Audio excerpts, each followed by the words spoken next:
The following presentation is part of the Technology and the Corporation Conference Series, sponsored by MIT's Industrial Liaison Program. Morning, everyone. I promise I didn't coordinate with the previous speaker with the slides, but you'll see there are some very common topics. Today, I'm actually focusing on the economics, not on the computer science and IoT side of blockchain, mostly to see where the opportunity lies. This is a space that has been super hyped, and so my job today will try to convince you that everything you heard in the press or read in an airport bookstore is wrong. We started working on digital currencies and cryptocurrencies in 2014, and the bubbles that you see on the screen are bubbles of activities, transactions between MIT students. In 2014, we distributed about $500,000 in Bitcoin. This was a project student-led, and we tried to make it safe and learn something from it around digital privacy, around cybersecurity. You'll be surprised, but encryption is hard. Even MIT students got it wrong about 60% of the time. So we learned a lot from that. Recently, I think the phenomena has been moving much more away from Bitcoin per se and into a whole space of multiple altcoins. The finance sector has kind of woken up to the idea that this can be useful. And that's the Google search volume for the term. As any of this technologies moves from the fringe, the pirates, very much like Napster moved from the fringe into services like Spotify, where digital streaming is now a common stream. Every time this happens, there's a note of caution, right? Because I think we get really excited. And I think The Economist actually had a good point when they put Bitcoin on the cover, but actually talked about the trust machine. So moved away from the idea of a currency and brought it much closer to this concept that you can use a cryptocurrency to have a perfect audit trail. And that's kind of useful in many, many lines of business. The finance sector, the person you're seeing there is Blythe Masters. She worked for many years at JP Morgan, and now she's trying to use blockchain technology to rethink how a stock exchange works.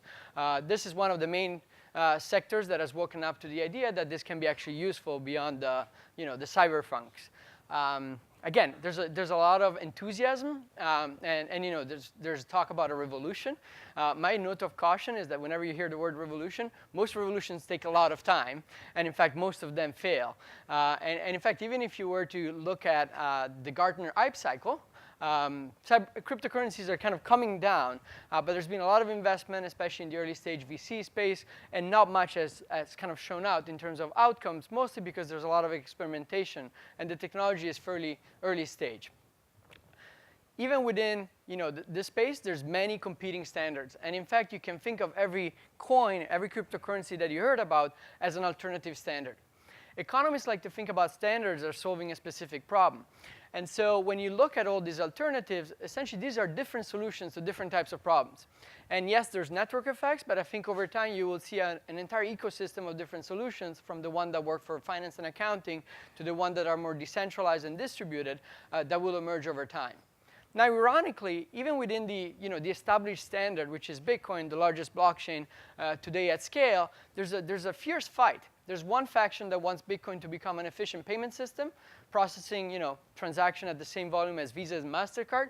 There's other people that want Bitcoin to become a great store of value. Think of it as digital gold. And those two don't agree with each other for economic incentives reasons. And so what you're seeing today, this is actually updated a few days ago. The green line and the yellow line are the two competing standards that are kind of battling each other live on the Bitcoin blockchain. And when those two lines cross, Bitcoin is likely to fork. So we'll see two different cryptocurrencies that will take potentially a different evolution over time.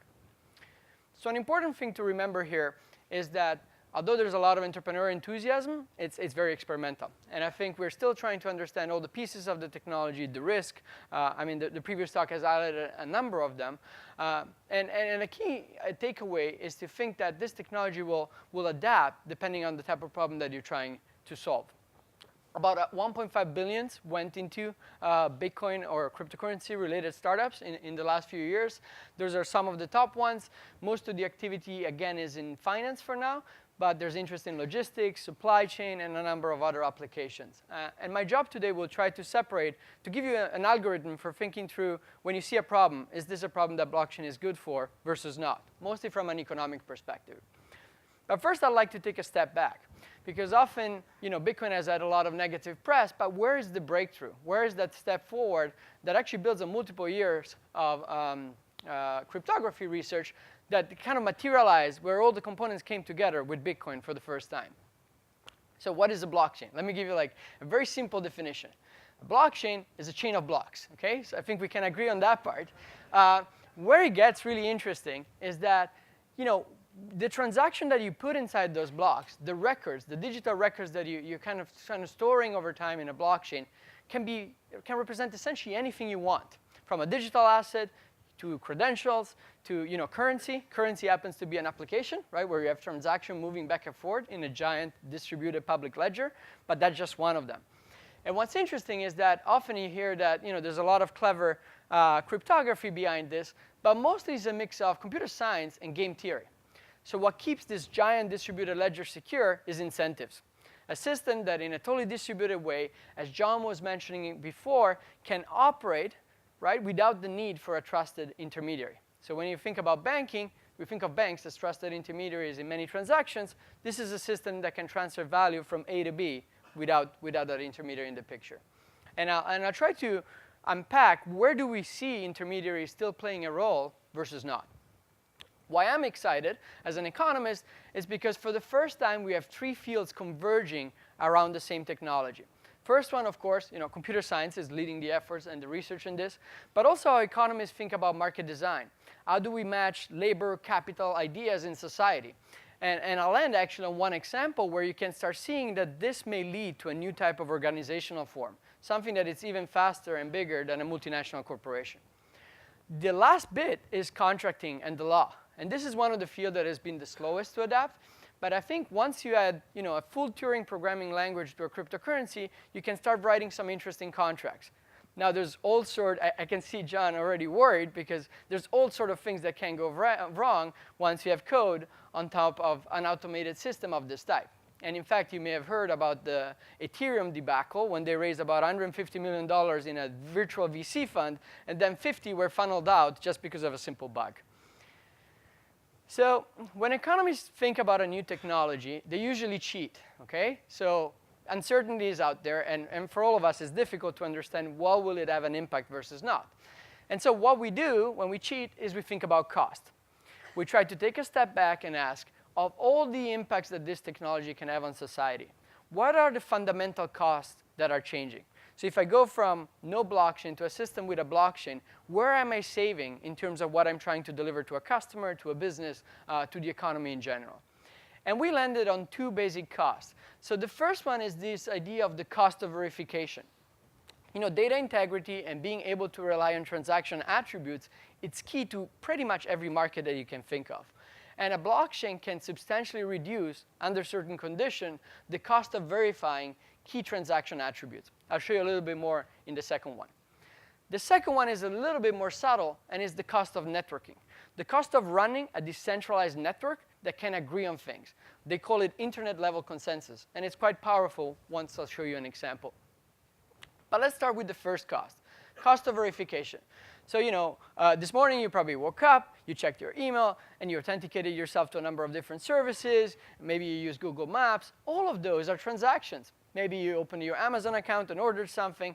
Everything you do today is digital, and it's a transaction. And those transactions carry lots of attributes from the parties involved, their credentials, the timestamp, the value that is exchanged. And most of the time, we rely on those attributes, and everything goes well. We buy something, we receive it, the economy keeps going, right? But every now and then, an exception arises. A problem comes in. And when that happens, the way we deal with this in society, we perform some sort of audit. And yes, you can think of an audit as actual auditors coming into your firm, but you can think of it as someone running a software process or running some checks, some labor involved. And that audit is currently costly. When you think about banking, when there's an exception, there's at some point often, if the transaction is big enough, there's going to be a human involved. And what you can do, if you've recorded those attributes properly on a blockchain, and you can trust those attributes, which will be a key problem when we'll talk about provenance and supply chain, you can perform that audit at practically zero cost. This is what we call costless verification, and it's quite a big change for how we deliver goods in society. You can think of the same change that happened once you went from Encyclopedia Britannica to the ability to everybody to contribute online at very small chunks to Wikipedia. A totally new provision of the same type of good. there's a side effect of what we do today, which is every time you open a bank account, every time you subscribe to a new service, you're leaking your private information at every step. Okay? And this information leakage is necessary because, of course, we need to prove that we are who we are, that our credentials are correct, or if you're exchanging in a trade between two business partners, maybe that you're solvable, that you'll pay on time, and all these things. And as a side effect, information leakage is growing by the day, right? And it's almost impossible to contain this, very much for the reasons that you heard in the previous talk. And so maybe a better solution is to avoid that data being out there in the first place. After all, if I'm trying to open a bank account, maybe the bank needs to know, is this person able to open a bank account in the United States? Yes or no? Or is there a process for them to recover my address in case of an exception? Blockchain could allow you to develop such a system that is much more resilient also to cybersecurity attacks. The key idea here is that you can start building integrity into your system from every bit. Every time an information is recorded, if there's integrity and if you can commit it to an immutable audit trail, you can kind of build that up. An example could be an exchange or a bank that can prove that they have enough reserves without disclosing information about the accounts. And this kind of recombines things that we had around for a long time, like Merkle trees. But when you combine them with a cryptocurrency, you can start automating a lot of these things. The second cost that I mentioned is the cost of networking. And you may argue that we had the ability to crowdsource ideas, labor, talent, capital over the internet for many years now, right? There's many platforms that are really based on this idea that you can matchmake across different locations the best possible solutions to different problems. Now, all of these platforms rely on the intermediary in the middle. And that intermediary often gains quite a monopoly power. When you think about car sharing, right? Uber is a natural monopolist at this point. Switching costs are low. But at the same time, some of these intermediaries have been able to appropriate a lot of the rents of the value they create to society. This change in the cost of networking is what economists call an architectural change. It changes how a firm combines and puts together value inside their value chain. And it's the kind of change that is a challenge to incumbents, because it takes your business model and it totally shuffles it around. The way you can deliver value, and I'll show you an example in a second, is fundamentally different under this new regime. In the current model, usually you rely on some sort of trusted nodes. And those nodes are costly to maintain and costly to secure. And as was mentioned before, sometimes a more decentralized system can be much more resilient to things like the webcams and the DVRs waking up and attacking you back. I'll take an example from banking, because I think this is kind of one of the first sectors that is kind of being exposed to this. But you can think about your own industry and how you create value within your ecosystem and kind of apply the same logic. Let's take SWIFT or ACH, right? So these systems where you're trying to transfer value across either the US or the globe, and essentially you have a set of nodes that are trusted parties in the SWIFT system. If you remember last year, one of the SWIFT nodes was breached, and then somebody was able to move $90 million pretty much without being noticed for the longest time. In a decentralized ledger environment like Bitcoin, you're actually relying on the cost of computation. And often Bitcoin is criticized for all the energy waste, but when you think about the cost it takes and the legacy systems to run a lot of the banking infrastructure today, the energy used behind Bitcoin is probably not that high after all. And that energy is actually quite important because it creates what economists call a sunk commitment. In the game theory part, this is the part that prevents a rational actor from attacking the system because they would lose money on it. And so their best incentive is actually to keep the system running. Of course, this doesn't prevent a political intentioned actor to attacking you, but at least is quite a defense for most of these platforms. In the old regime, so to the left, security is essentially coming from the trusted intermediary. There's advantages, right? So this system scale, and so that's why, for example, Visa can process 50,000 transactions per second at peak. That's an impressive number. When you look at Bitcoin, and this is kind of a classic, when you have a new low-tier technology coming up, it's 7 transactions per second. And that's why many of the established players are not worried, because they look at Bitcoin and they see it a little bit as a toy. But what's interesting is that on the right side, security is coming through good protocol design and game theory. So it's currently slow, but computer scientists are hard at work on figuring out how this can scale. And so I think you'll see some interesting solutions. From an economics perspective, the other fundamental change is that on the left, the ownership of the assets, think about your financial asset, resides with the intermediary. They can cut you out from him. On the right, and this can also become a problem, it's in your hands, right? It's your private key. If you lose that private key, or your drive gets destroyed, or you forget your password that you used to encrypt it with, good luck recovering the money. It's forever gone. But what's interesting is that also Bitcoin was designed to be totally decentralized and censorship resistant. If you were to take the same technology and apply it to something that regular people will use for banking, you would probably tweak a couple of things. Where this gets interesting is that on the left, innovation, if you're a startup and you want to innovate in that space, you need to be compliant, you need to interface with the incumbents. On the right, you just go and build code, and it runs, right? And nobody can stop you from that. And what we've seen in history, two systems of this type compete. Usually the right one can move at a faster pace because innovation comes from many different places in society. Now, a lot of the narrative around blockchain has been that intermediaries are going to go. Now, when I put my economist hat on, actually intermediaries add a lot of value to society. They make markets safe, right? They ensure that we get curated results when we do a search. And so those roles are still there and will still be valuable in a world with a blockchain. What gets interesting is that, of course, payment rails, reputation system, think about a lot of what Uber or Airbnb do. It's settling payments and managing a giant reputation system. Those things are going away. But other parts of what those players are doing are still very valuable, right? So checking the ID of the host or checking the safety of the car, all those services are valuable. But some of those markets are about to become a lot more competitive. I'll skip the summary of this. You left the slides. But I think the way you should think about blockchain is that this is leading us, and it will take 10, 15 years, but a new type of organizational form. If you go back to Nobel laureate Ronald Coase, his whole idea was like, if you're running a firm, which activities should you keep within the firm, vertically integrated, versus which one should you use a market for? A blockchain can make the market much more efficient. It lowers the cost of transaction. But at the same time, it can replicate some of the more interesting forms of governance that you see within firms. And I'll show you an example at the very end. What this means is that you should rethink how you're creating value and how you're capturing value within your ecosystem. Because the nature of intermediation over the 5-10 year range will definitely change. The way you source labor, talent, ideas, capital at a global scale will be affected. So let's go quickly through some applications, okay? So you've heard a lot about a different number of them. I'll just highlight some that I think are quite interesting and try to demystify some that I think are currently way overhyped.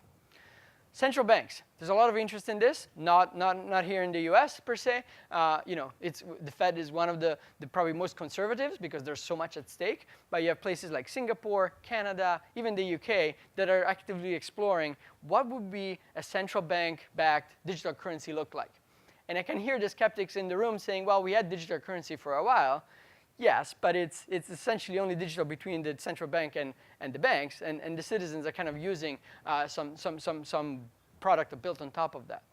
If you had a system like this, for example, quantitative easing could be automatically distributed in a much more direct way. Taxation and other issues could be automated. There would be substantial cost savings. But I wouldn't expect any central bank, major central bank, to make a move on this anytime soon. Finance. And this is the sector that has really embraced this because remember the two costs? They like the first one, the cost of verification. The fact that you can store and settle and reconcile records at a cheaper cost. So they like the first part. They like a bit less the cost of networking because the second one challenges the revenue streams, right? And so in the long run, some of these more open protocols may challenge even established incumbents. But here you're seeing a number of players that are saying, can we connect a small correspondent bank in Europe to a small correspondent bank in the US without going through a middleman? Similar with money transfer. Of course, when you're doing a remittance, a lot of the cost of the remittance are not really coming from transferring the information. They come from that last mile, especially in certain countries, from the AML and KYC, so know your customer, anti-money laundering. But you're seeing models where essentially you're taking the idea that a secure message can carry value. And so companies like Abra or Circle are taking US dollars, writing an hedging contract on a Bitcoin blockchain so that if the value fluctuates within the 3 seconds that the transfer is taking place, you're insured. And on the other end, the consumer, to pick up the remittance, will go to a convenience store and collect the remittance in the local currency. So you're seeing the technology being applied to rethink the value chain from the ground up. Micropayments. Imagine if every browser had a digital wallet. Most of the streams of payments today in a browser are you putting your credit card and paying for a service. What about the reverse flow? What if I am answering a survey? Often I may get a gift card, right? There's all these instances where you could actually crowdsource ideas and labor within the browser in a much more interesting way. Or maybe people would be willing to pay for content and not be stopped every time they hit a paywall, right? So one of the reasons why I think a lot of users don't subscribe to multiple outlets is because we tend to read from multiple sources. So maybe we'll pay for a paywall on one source, but then we'll like to read at some point an article from another. All of this could be streamlined if you have a kind of a giant, mini bank account in every browser. And of course, there's going to be security risk with that. Crowdsourcing. Imagine an app, and this is actually some of the experiments that are taking place in this space, where anybody in the world can perform a task for you from your phone and get paid instantaneously, right? So if you have something like Bitcoin, you can do that, and you simplify the whole process substantially. Identity and privacy. When you go back to the Target data breach, 10 million credit cards, right, leaked. What if we could just disclose what's necessary to perform that transaction? And you have cryptocurrencies like Zcash that are offering much higher privacy actually than Bitcoin. Bitcoin is not really anonymous, it's pseudonymous. That's why the DOJ in the Silk Road case was able to kind of reconstruct the full history of every criminal involved with the website. But there's commercial applications that make a lot of sense in this space too. Healthcare. Think about digital health records. This is where Google, with DeepMind, has realized that if you want people to start sharing information with you about their health, you need a system in place that will ensure that they can trace how that data is being used, right? And can gain some control over those assets, digital assets, which are linked to their health. Smart contracts, this is a space that is very overhyped because once we start automating a lot of things can go wrong quite easily. Provenance. In provenance and supply chain, makes a lot of sense when you think about something like a diamond.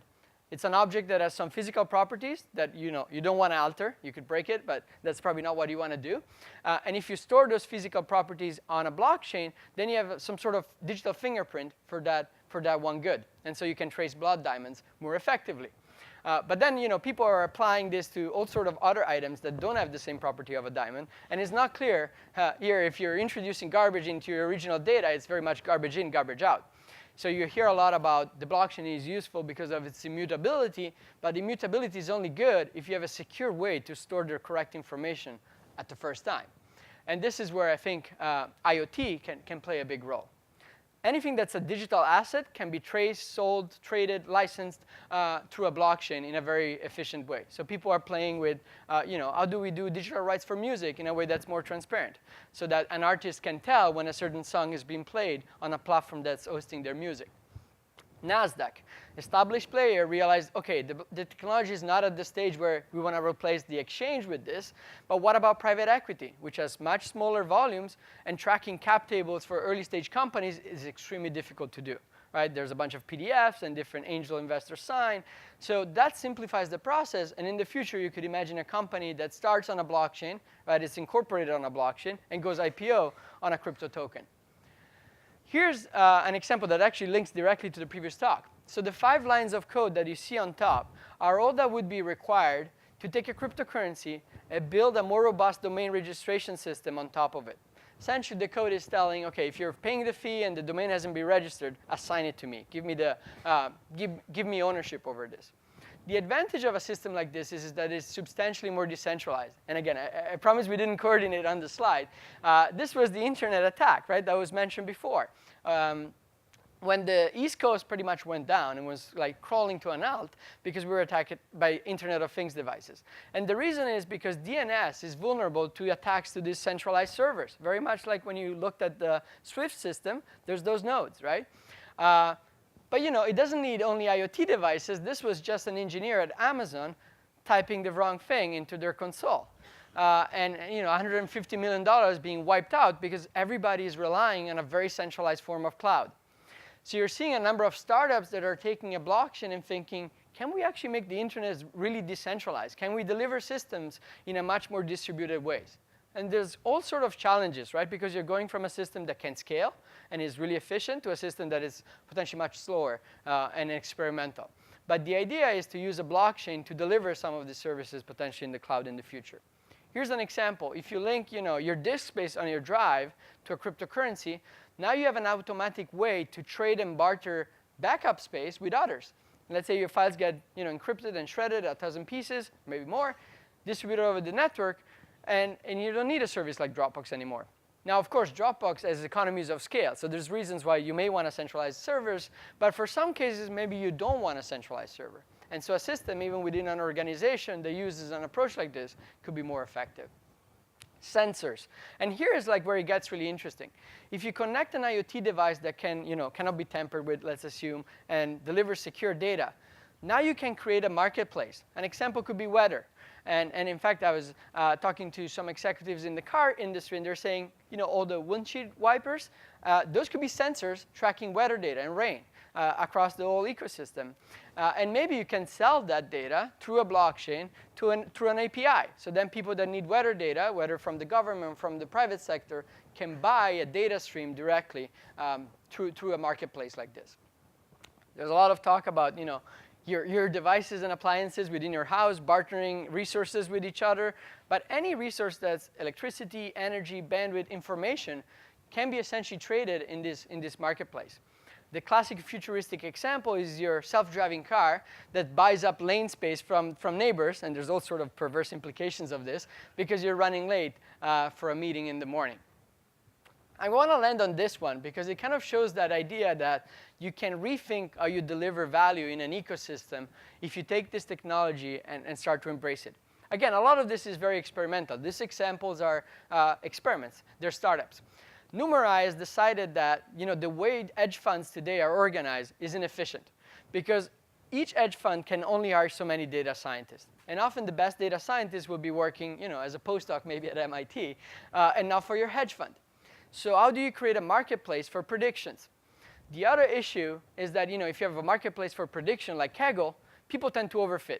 There's incentives to fit the past, not predict the future, because your performance is really valued on how you're doing at that moment in time in that competition. Here's how our cryptocurrency comes to out. And the person you're seeing, which recently passed away, is Nobel laureate Kenneth Arrow. Kenneth talked about this idea of the disclosure paradox. When I'm selling information, the moment I show you the information, it's really hard for me to price it again because you've seen it, right? So how do we create a marketplace for information? This is a main problem. So how do you create a marketplace for predictions? Of course, the data scientist doesn't want to reveal their model because otherwise the hedge fund can run with it, right? But what if the data scientist will sell predictions to the hedge fund every week or at recurring intervals and then use a crypto token to make bets on how good that part will be for the aggregated model? The company at the same time needs to make a contract, and this is going to be a smart contract. Based on how well your contribution to the model will do, to the overall model, you get rewarded on the returns. So what you have here is a totally decentralized firm that's operating and sourcing labor through a cryptocurrency. You're essentially aggregating talent on a global scale at a speed that was previously unimaginable. And of course, in the future, you could even take Numerai out of the picture. This could be a totally decentralized organization that does this on its own. And it's kind of a scary future. But I'll open up for questions at this point and look forward to your feedback.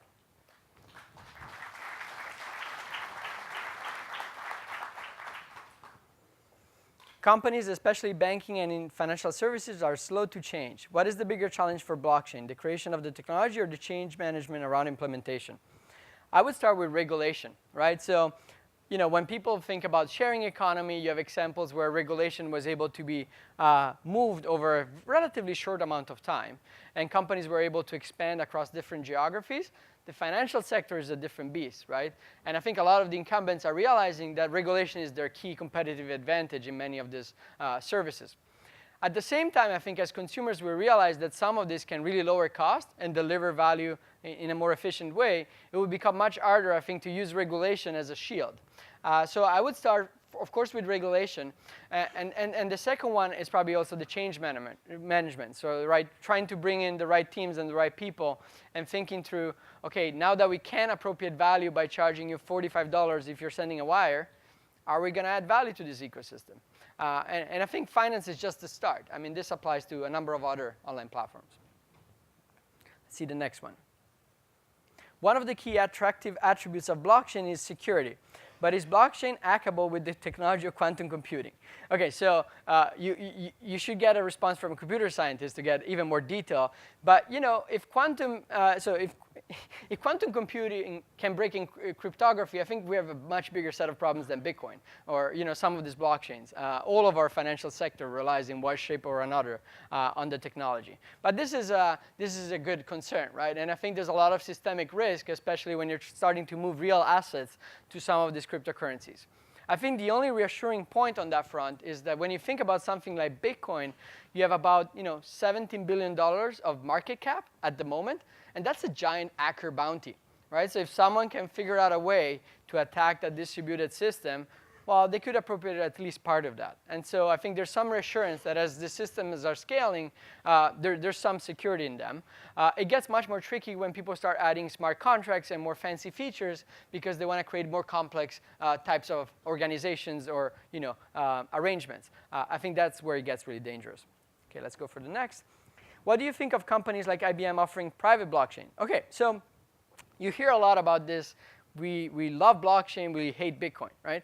And that's a fundamental misunderstanding of how the system works. Mostly because the only distributed ledger that we've seen at scale uses proof of work, so uses mining. And again, mining is not optimal, it's wasteful, but the economics of it require it to be wasteful. Because that means that for an attacker to come in and flood the network with fake information or try to subvert transaction, they would have to incur an enormous economic cost. After the Bitcoin blockchain has settled for, let's say, six blocks, so think about an hour, you would need so much computing power to attack it that it's not profitable for you to do so. Of course, I mean, if you have political intent, then you may still do it. But that's an important consideration to keep in mind here. So when you're moving to private blockchains, these are different beasts. They're taking advantage of the first cost, the idea of that cost of verification. At one extreme, they're just giant distributed databases. And all of you have used them for many years. So there's one extreme where you're just using a distributed database, and maybe you're using a blockchain to have some log. But on the other, you have these more open and decentralized systems. And depending on the problem you're trying to solve, you land on one spectrum or the other. I think something that's useful around private blockchain is that at least they're bringing people together around the same industry talking about standardization. So maybe we can move from T+3 in settling financial transaction to instantaneous settlement. But at the same time, a lot of the opportunity in the long run, and here we're talking about 10, 15 years, is going to be on these more open protocols that resemble a lot of the infrastructure of the internet. OK, let's see one more. By when will blockchain disintermediate Uber? So not anytime soon, right? And I think you've seen in the recent months that even an established player like Uber has very low switching costs, both on the driver side and on the consumer side. So consumer can switch. So there's not that lock-in of the standard wars that we would think about Apple versus Windows, right? So it's not that same environment. It's easy to switch. And those markets are fairly competitive on some dimensions. Pricing on the consumer side is already fairly good. I think the question to ask in this setting is, how is the intermediary adding value today, right? They're taking a cut, but that cut can be valuable, right? Because maybe they're making the market safer. Maybe they're avoiding that, when you find an Airbnb place, you're going to end up in a bad experience. That is valuable to society because it makes marketplaces more smooth. And so whenever intermediaries are doing that, I don't think they will be disintermediated. But a lot of the payment, settlement, and even the reputation systems that today are really siloed. You can't use your top coder reputation or your LinkedIn reputation on a different site, right? These things don't port as easily. But if we had more open protocols, from reviews for products, services, and alike, I think a lot of that would be more powerful, and you would see new types of transactions. So I think a lot of the potential would be on extending what is possible, not just on replacing what we're doing today. Yes, so I think this is a recurring question, right? How do you delineate? And I think depending on who you talk to, they have different answers. My answer is on this continuum between, we know there's two big costs that are going to change. Verification, right, on one side. And so the idea that you may have to verify attributes. And on the other side, the cost of running that network. So I would say that if you're using a lot this idea that you can bootstrap a decentralized network, you're definitely in the DLT world. The more private blockchain are just using the first step. And so there's a continuum there, right? Because some private blockchain will use some proof of work. And it really depends on the use case. Like, is it really important? And this is kind of a question that always comes up with startups in this space. Is like, oh, we want to bring a blockchain to X just because it has become fashionable. And my first question is always, can you do it with a distributed database? And if the answer is yes, then there's not a lot of value in this space, right? Because often a centralized system will be faster and will be able to deliver the same service at a lower cost. But if you're worried about that central actor gaining too much market power or maybe being able to subvert the marketplace and not being transparent, then a distributed system can be much more valuable. Will central banks issue their formal digital currency? If so, what's the impact on the whole society, economy, and the world order of finance? Wow. So I think a lot of them are thinking about it. And when you talk about different groups, right? So Treasury and others, they have different incentives for this to go through. Because if you're in charge of taxation, this is wonderful. You could automate a lot of the things that we're costly doing through other means. Or if you're trying to stimulate the economy, right now what we do is quantitative easing, which is essentially lowering lending for banks and hoping that that translates to consumers. That's not so direct, right? And there's all sort of imperfections in that. If every citizen had a digital wallet in their hand, you would do quantitative easing like a notification message. It's like, oh, the government just sent you, $1,000. Go spend them. And I know it sounds absurd, but that's essentially a more direct way of doing quantitative easing. So I think there's a lot of interest. And my guess is that you will see actually potentially a smaller country. It needs to be somewhere in between, right? The institutions need to be sufficiently developed that they can use the technology. But on the other front, the country doesn't need to be too much relevant for the whole global ecosystem to make this turn into a major disaster. So I think you'll see someone experiment at some point in the next 5 years. And in fact, institutions like even Bank of Canada have been doing some experiment with things like Ethereum. But so far, these are just proof of concept, right? So they're trying to see, can we take some parts of the banking infrastructure and move this to a blockchain? Smart contracts are only as smart as the people who code them. Correct. Will increase blockchain expertise and user-facing applications per growth. So here's the challenge. I think with any one of these complex systems, and this is why you've seen the Bitcoin core developers being so cautious over time in how they extend Bitcoin and what they allow. It's because smart contracts, have always side effects. And as the systems get more complex, it's really hard to know ex ante what is the vector of attack. How can someone take this and flip it on its head? And so I think we will need to advance with caution and maybe with settings where the risk can be controlled and there's still kind of some sort of safety valve. But definitely, if you start automating something that currently requires labor and human interaction, that should benefit society because we'll be able to provide services at a lower cost. What are the promising applications of public blockchains other than virtual currencies? So I think anything that you've seen on the screen in some shape or form could be delivered with a public blockchain. And of course, public blockchain by design are non-compliant, right? So they run into all sort of regulation issues, and they're kind of at the opposite spectrum of how we do things currently. On the other side, they offer opportunities also for governments to deliver public goods and to rethink how we do, for example, identity in society. When you think about identity, one thing that is often misunderstood is that blockchain doesn't really solve the labor-intensive part of going and verifying that someone is who they say they are, right? So that part of getting the right data in is still very costly. And so that's where blockchain won't help you much. But potentially combined with new changes on the kind of onboarding process, maybe will in the next future. Thank you very much. Thank you very much, Christian.